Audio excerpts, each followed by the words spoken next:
మసాలా దోశకి పైసలు లేవు కానీ మల్టీప్లెక్స్ లో పాప్కార్న్ తినిపిస్తా అన్నాడంట. అట్లుందో దినా గొప్పలు. ఈ రోజు వైరల్ వంట లెక్క చేయబోతుంది దమ్ పచ్చి పులిహోర.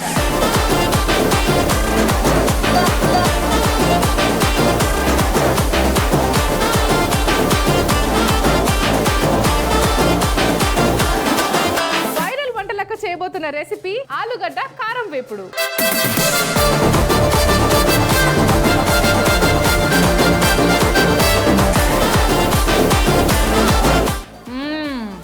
అద్భుతం, అమోఘం. ఉన్న దాంట్లోనే సంతోషంగా ఉండాలి, గొప్పలకు వెళ్ళొద్దు. వైరల్ వంటలక్క సోమవారం నుంచి బుధవారం వరకు ఉదయం 11:45 తిరిగి రాత్రి 7 గంటలకు మీ ఈటీవీ అభిరుచి ఛానల్లో.